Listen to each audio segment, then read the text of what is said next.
My name is Sam Kaplar, this is XDA TV, and in today's episode, well, I'm gonna have to say goodbye to the dishevelled hair look, for now anyway, because I've run out of hair wax. In today's episode of XDA TV, I will be going through a few of the highlights of 2011. A lot happened this year.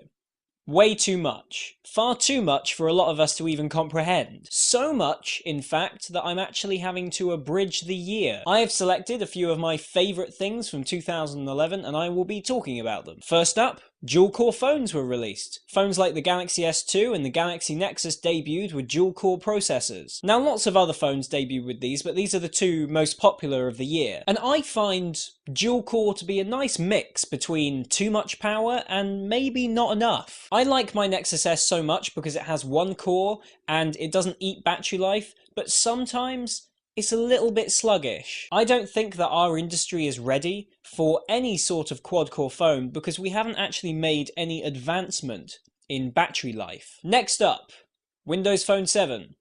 I don't really have very much to say on this except that it is beautiful. Next up, Ice Cream Sandwich.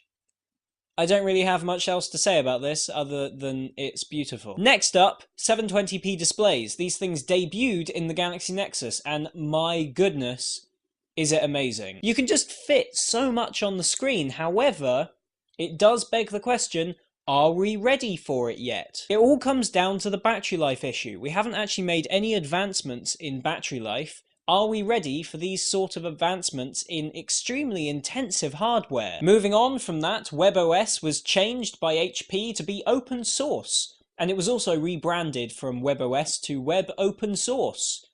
I like the little twist on the name there. And in other and extremely popular news, Carrier IQ took a dump on everything that is good in the world. They also attempted to sue Trev E. Trev E is a developer here on XDA and he's extremely talented. And they tried to sue him because he did some stuff that was actually amazing. The first quad-core tablet ever was announced by Asus. This device, the Transformer Prime, to me is something that I need. I need this. I don't care if it's rubbish. I need it.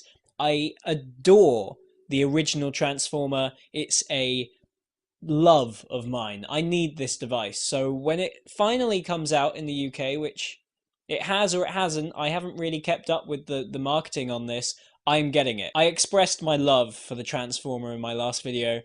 I don't think I could get away with doing it again. AT&T attempted to purchase T-Mobile and they got denied, which cost them $4 billion. In other business purchases, Google purchased Motorola, or at least they were going to, for $12.5 billion. And right now it's delayed. There was also an astronomical amount of patent lawsuits.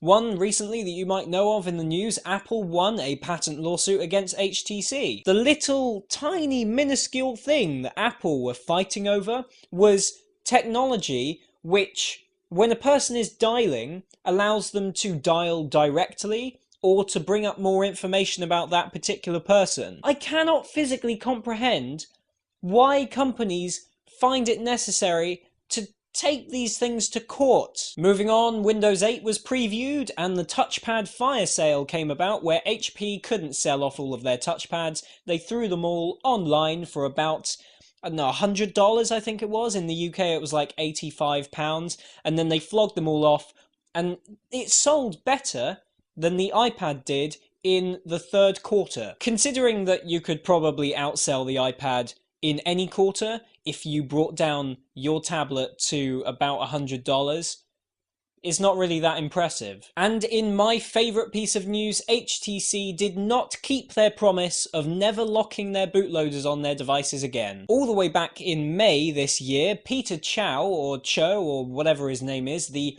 HTC CEO, said on Facebook, "Today I'm confirming we will no longer be locking the bootloaders on our devices." When I was interviewing HTC at DroidCon UK, I asked, every device in the future is going to have a completely unlocked bootloader. We haven't said that.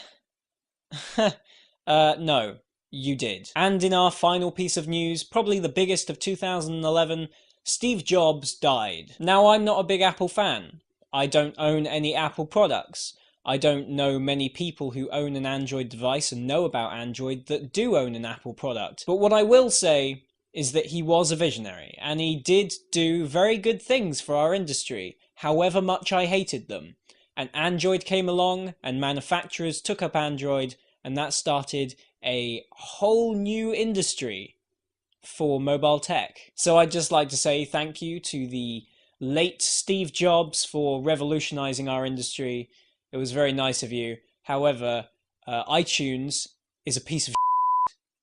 Please, if you have any power, 6 feet under, can you get your people onto changing that? Thank you very much for watching. I hope you have enjoyed today's episode, and you will not see any of me for a few days because I'm away for the holidays. It's Christmas here in the UK. Why did I just say in the UK? It's Christmas everywhere in the world, providing that you are in the correct religion. Just for clarification, I'm not religious, but I'm expected as a family member to, do the whole Christmas shindig. I hope you have enjoyed today's episode, and I will see all of you next time. Have a good Christmas. Merry New Year. Merry Christmas and Happy New Year. Goodbye.